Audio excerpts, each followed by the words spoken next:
O que é um sintoma de baixa testosterona em alguém? Tipo, de verdade. O que alguém pode falar, puta, talvez eu deva ir me consultar? Olha só, é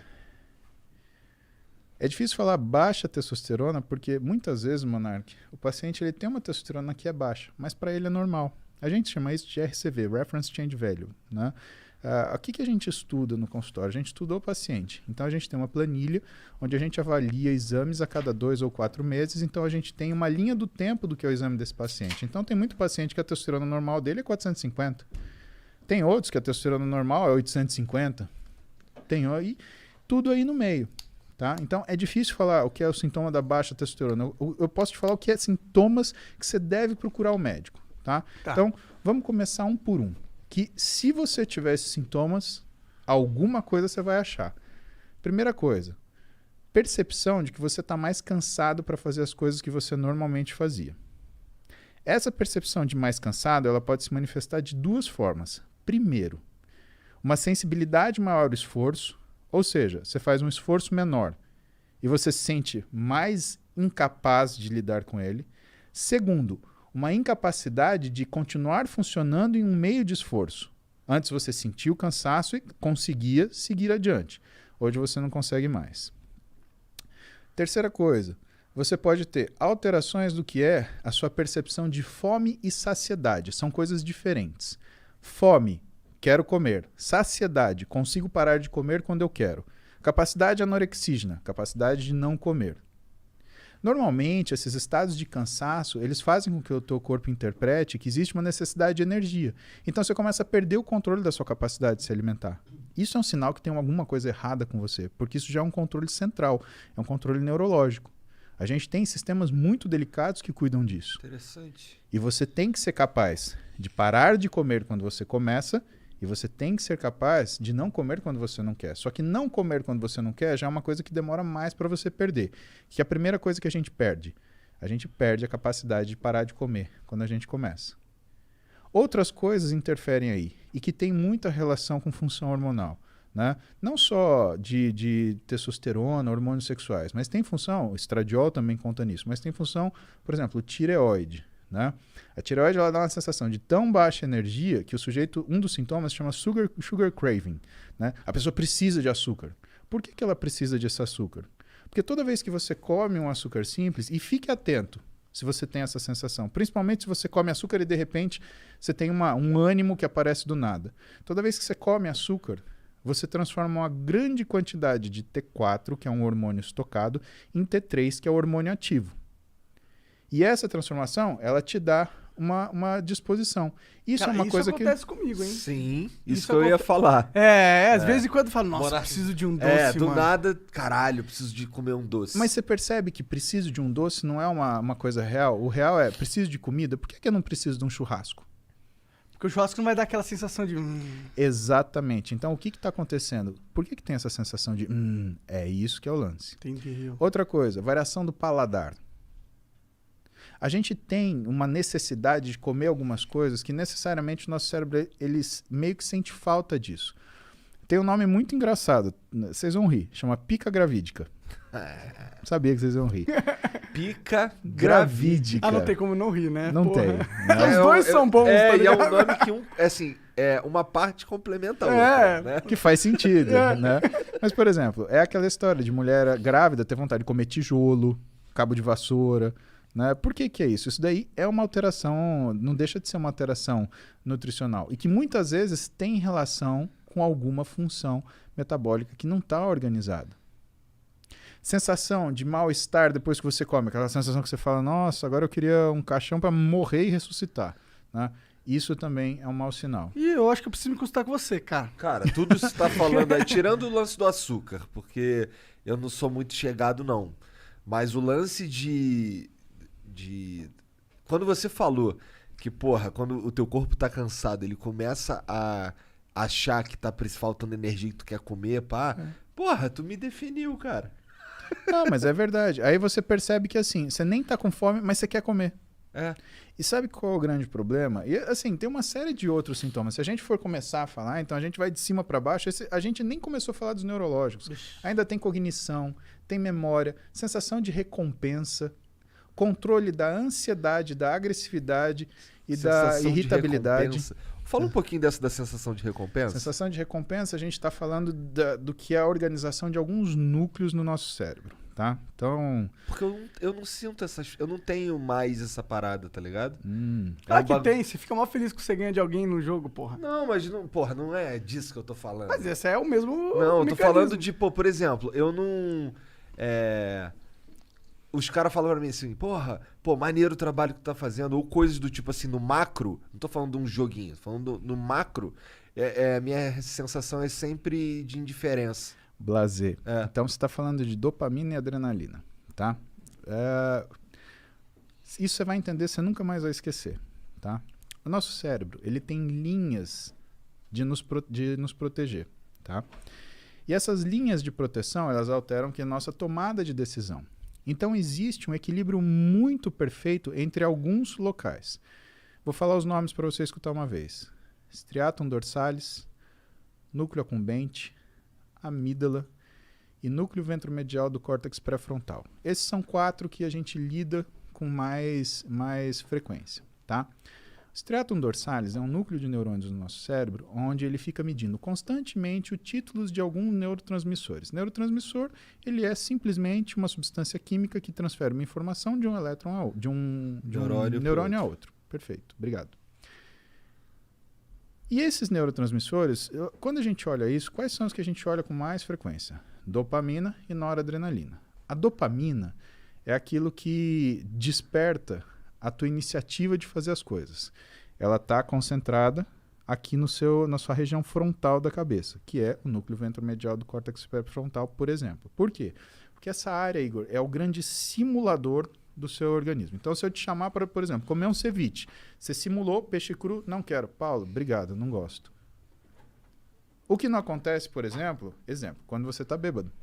Né? Quando você está bêbado, o que aparecer na sua frente, você come. Por quê? Porque você está desfrontalizado, você desligou o seu órgão simulador. Mas vamos continuar lá. Vamos pegar a propaganda do iFood. A gente estava aqui, 13h, 1h30, né? Por que nessa hora a gente jogou um sanduíche na tela? Porque o teu cérebro olhou aquilo e o teu núcleo ventromedial do córtex pré-frontal, ele simulou. Nossa, que bom seria se eu comesse um hambúrguer agora, porque está na hora do almoço. Seu nível de dopamina sobe. Você pega o seu telefone. iFood, hambúrguer. É a dopamina que te move pra tomar essas decisões, assim? Pediu o hambúrguer, beleza? Esse tá funcionando, Igor. Você teve... E aí, a gente vai chegar no lance da satisfação, tá? Só que quando esse hambúrguer chegou 40 minutos depois, algumas vezes, você já deve ter sentido assim, pô, mas eu tava com vontade de comer macarrão. O que é isso? A dopamina subiu, fez você tomar decisão, caiu e sobrou o quê? Sobrou para noradrenalina, que é essa sensação de satisfação mais duradoura, fazer esse meio de campo. Só que quando chegou o hambúrguer, você queria macarrão. Muitas vezes a gente não sente essa satisfação porque existe uma incoerência entre o ato feito e o resultado dele. Guarda isso numa caixinha. Vamos voltar para o striatum dorsalis. Ele está medindo dopamina, noradrenalina. Pá, pá, pá, pá, pá, pá, pá, pá. Ele fala para o nosso núcleo accumbente o que está acontecendo. Ó, o título está assim. E o nosso núcleo accumbente, ele interpreta. Tô bem, tô mal. Exemplo. Tuas filhas vão ficar adolescentes. Aí, com 13 anos, elas vão pedir para você levar elas para Disney e o dólar tá 4,50. Cara, você vai fazer das tripas coração, você vai pagar uma passagem caríssima, fila, lá. Quando chegar na Disney, e assim, ela tá aqui em São Paulo, eu quero ir, porque se eu não for, eu vou morrer, porque todos meus amigos foram, só eu não fui, você não gosta de mim, minha mãe não me ama, eu fui adotada. Cara, é toda... Coisa de adolescente. Exatamente. É. Chegou na Disney, pisou na porra do parque. Ah, essa isso. Aí você quer falar assim, uma porrada. acorda! Por quê? O núcleo accumbente, ele é sensível a variações hormonais, tá? Num adolescente, o que você mais tem é variação hormonal. Então ele faz essa leitura de percepção de recompensa ou não de uma forma muito inacurada. Por isso que é difícil você ver um adolescente que está 100% equilibrado o tempo inteiro. Né? Ele está escutando uma música de corno lá, sofrendo, ou então ele tá, sei lá, dando heavy pulo, alucinado, né? Ele tá sem comer, ou então ele tá lá comendo, fast food mais nervoso que tem. Aliás, você já viu, conta nos dedos, quantos adolescentes, por exemplo, gostam de comida japonesa? Por quê? Porque comida japonesa, você sente o sabor aqui, no paladar, no nariz, não na boca. E, por exemplo, um fast food, um hambúrguer, você sente aqui, super salgado. O que ela quer? Ela quer água? Não, ela não quer água, ela quer um refrigerante, super doce. Quem que toma vinho? Nós 4, nós 3, né? Por quê? Caralho, Igor, falou que você tá tão gordo que você conta como 2. Não, Aí. contou com o Contei Jean, o pô. Sérgio. Então, por que a gente toma vinho? Onde você sente o vinho? Aqui. Então, o que você percebe? Você percebe que essa sensação de recompensa, né, ela existe numa determinada situação de equilíbrio. A gente falou, com ciclo de esteroide assim, com implante hormonal mal indicado é assim, e na adolescência é assim. Por isso que o adolescente ele tem essas insatisfações tremendas e tem essas satisfações, né, abruptas e explosões de euforia. Isso faz com que ele tenha não é uma fragilidade desse sistema, mas uma necessidade dos pais, por exemplo, lidar com os adolescentes de forma a não romper os laços. Por quê? Se você é pai, se você é mãe, você está numa situação dessa, e se você está estressado, cara, você vai querer dar um pega no seu filho, dar um expor, você vai fazer isso, pelo amor de Deus, não rompa o laço. A vida dele é assim, ele está aprendendo a mexer com esse aparelho, tá? Então o que você tem que fazer? Você tem que lidar de um jeito onde você mantém o respeito, mantém a autoridade, porque limite todo mundo precisa, né? Agora, não vai gritar, não vai berrar, não vai bater, isso daí não adianta. Que é o que em casa rola um negócio que eu chamo de castigo dinâmico. Eu dou tudo para minhas filhas, mas eu tiro. Ah, você tá de castigo. Ou então, na realidade, eu falo assim, você tá de castigo. As bichas travam que não passa pensamento. Por quê? Porque o castigo não tem data. Quando que é a data? Quando eu olhar para ela e ver que ela mudou a atitude dela. E não adianta me alisar, agradar, beijo, paizinho. Eu sou o ruim, né? A minha mulher é... Cara, eu queria ser filho da minha mulher. Impressionante, cara. Ser filho da Roberta Carbonari... Mas que tipo de castigo tu dá pra mais nova? Cara, pra mais nova... Então, o castigo o é Igor assim... querendo dicas. Eu quero dicas. Tá bom.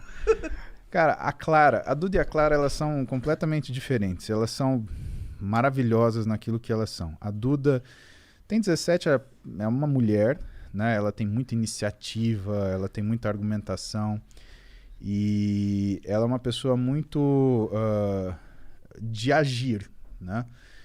O que às vezes me preocupa, por quê? Porque às vezes ela considera pouco o que são as consequências das coisas. A Clara, nesse sentido, ela é o contrário. Ela é como eu, assim. Ela é medrosa. Ela não age. Ela pensa. Se deixar ela pensando, a decisão é tomada por ela. O que é uma coisa que eu me preocupo com ela. E quando a Clara, ela cria uma situação que ela se atrapalha, né, o que eu faço? Eu afasto ela daquela situação até ela sentir que ela precisa aprender a lidar com aquilo melhor para voltar para lá. Por exemplo, sei lá, uma situação hipotética, tá? Ela brigou com as amigas. Clara, vem cá. Você não vai mais brincar com suas amigas até você aprender a brincar.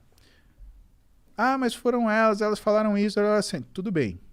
Sempre vai parecer culpa dos outros. Mas é aquilo que é a sua culpa. Porque a gente não briga. Quando um não quer, dois não brigam. Então, quando você souber lidar com as suas amigas, você volta a falar com elas. Não tem problema nenhum. Pode procurar outra coisa para você fazer. Mas eu não vou deixar você sair de casa agora. E você não vai encontrar suas amigas. Aí ela fica moada, não sei o quê. E a Clara, apesar da idade dela, né, ela sabe se expressar. Então ela vem comigo quietinha, dá um beijo no meu ombro, porque volta e meia eu tô trabalhando, ela chega, dá um beijo no meu ombro, olha pra mim, fala, papai. Ela me chama de papai. A Duda me chama de paps, a Clara me chama de papai. Papai, eu entendi o que o senhor falou, eu não posso fazer isso. Você aprendeu isso? Ótimo, pode sair pra brincar. Se isso demorar um dia, Igor, é um dia de castigo. Se demorar um ano, é um ano de castigo. Se demorar uma vida. aquelas pessoas ela não vai ver mais, porque ela não sabe lidar com elas. E se ela não sabe lidar com elas, de duas uma. Ou todos vão se machucar, o que inclui ela, que é o meu problema, ou só ela vai se machucar, que ela é o meu problema. O meu problema é ela. Né? Se todos se machucam, ou se ela se machuca, eu estou sendo muito sincero, o meu problema é minha filha. Então ela precisa saber lidar numa situação de estresse e pressão. E se ela não sabe lidar, ela tem que pensar naquilo, usar o núcleo ventromedial do córtex pré-frontal dela para aprender a lidar com aquele negócio. Para a gente falar ainda da questão da percepção da satisfação e do que é a recompensa. Então a gente tem esse equilíbrio. A gente tem a nossa amígdala, que foi o que eu faltei falar para você, que cuida da nossa ansiedade, irritabilidade e compulsividade, né? E ela fica antagonizando o nosso núcleo ventromedial. Tem um cara chamado Daniel Kahneman, e esse cara escreveu um livro muito interessante, que eu ganhei da minha mãe, Heloísa, que chama Rápido e Devagar. E o que ele fala nesse livro?